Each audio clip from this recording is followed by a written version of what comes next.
Hello everyone, I hope you're doing well today on this Monday morning. So today's daf is Bava kamma, daf 72 Omadei. Let's go from the end of the last daf. On the following morning, Rav Nachman retracted his statement and said to Rava, the mercer one states 5 oxen. This means even 5 half oxen are included. Rav Nachman explains his change of mind, and the reason that I did not say this to you last night is because I had not eaten ox meat. So that means, Rashi explains that this is a figure of speech that means I did not think of the matters through sufficiently to the Ivets. Others suggest that Rav Nachman mentioned ox meat in an allusion to the verse 5 oxen for an ox, Exodus 21:37. And others read the statement literally. Rav Nachman excused his incorrect answer on the grounds that he had not eaten anything that day and had therefore been weak and not fully alert, says Tosfot. Later Avraham explains that he meant that he had not partaken of nutritious food on the previous day, and therefore not mentally alert as usual. See the Tanya 1:7. In other words, I was fasting yesterday and was unable to concentrate properly. Bava responded to him, but if the Torah requires even partial payment of the fourfold or fivefold payment, what is different in the first clause, in which the son must pay, and what is different in the latter clause where he is exempt? Rav Nachman said to him, in the first clause where the father's animal was stolen and slaughtered in his lifetime, I read about this case, the verse, if a man steal an ox or sheep and slaughter it, Exodus 21:37, which indicates that the thief slaughtered the ox or sheep entirely in a prohibited manner. So what does that mean? The verse could have stated and slaughter. The direct object it indicates that this is referring to slaughter of the ox that is performed entirely in a prohibited manner. The early commentaries point out that in a parallel case of theft not involving slaughter, the thief would be obligated to pay in a double payment, despite the fact that at the time of the theft he was already a partial owner of the stolen animal.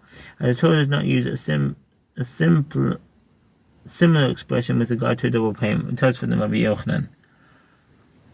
In the latter clause, where the animal was slaughtered after the father's death, I do not read about this case, the verse, and slaughter it, which describes a slaughter that was performed entirely in a prohibited manner, because the animal already partially belonged to him, and his own portion of the ox was slaughtered in a permitted manner. The mission teaches us thief who slaughters the animal but is found to be a terefa, and likewise a thief who slaughters a non-sacred animal in a temple courtyard pays of the fourfold or fivefold payment. Rav Havivi of Mehoza said to Rav Ashi, conclude from the mission that the act of slaughtering is considered to have been performed only at the end of the slaughtering process.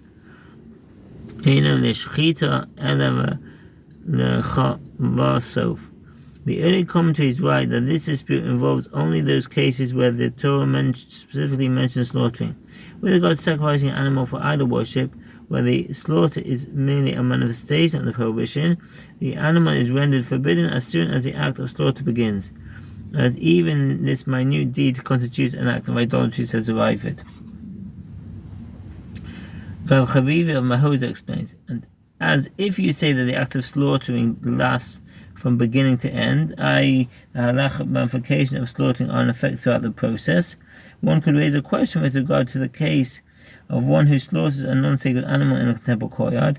Once he slaughters the animal a bit, at the very start of the act of slaughter, he has prohibited the animal with regard to deriving benefit, as a non-sacred animal slaughtered in the temple courtyard.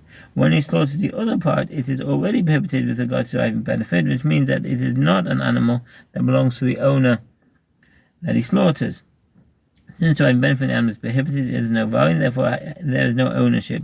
Rav Huna son of Bava said to Rav Chavivi in response, is it possible to explain the Mishnah even if one maintains that the halachic ramifications of slaughtering are in effect throughout the slaughter? As when does the thief become obligated to pay the fourfold or fivefold payment?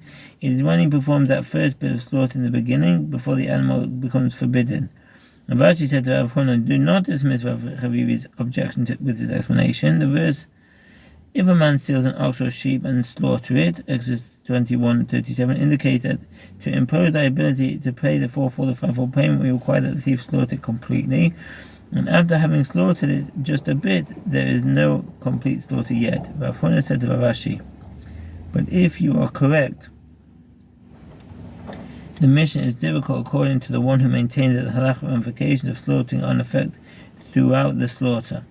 Rav Ashi said to Rav Huna, This is what Rav Gamda said in the name of Bava concerning this question. The mission is discussing a case where the sleeve slaughtered, a severed part of the two organs that must be severed in ritual slaughter, either tracking the esophagus to summonim outside the temple and finished slaughtering them inside the temple. Therefore, the animal became prohibited with regard to having benefit only at the final stage of slaughter, commitment with the liability to pay the fourfold or fivefold payment.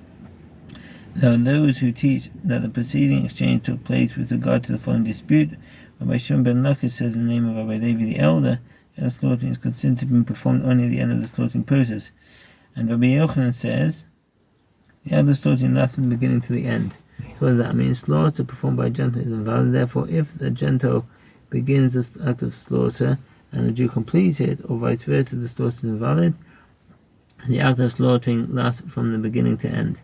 Similarly, if one begins a slaughter of a sacrificial animal outside the temple courtyard and the process is completed inside the courtyard, the offering must be slaughtered in the north side of the courtyard, partially slaughtered on the south side, and the slaughter was completed in the north, the offering is invalid. The halakha, according to the opinion of Rabbi Yochanan, from Sefer Kedush Shechita 4:13, Sefer Voda Betulei Makdoshin. Rabbi Bibi said of Mahoda said to Ravashi, shall we say that Rabbi Yochanan holds that the prohibition against deriving benefit from non-sacred animals that are slaughtered in the temple courtyard is not by Torah law?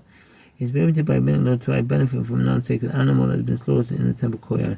I'm Sefer Kedush Shechita 2:3. Thank you for listening and all the best. Bye.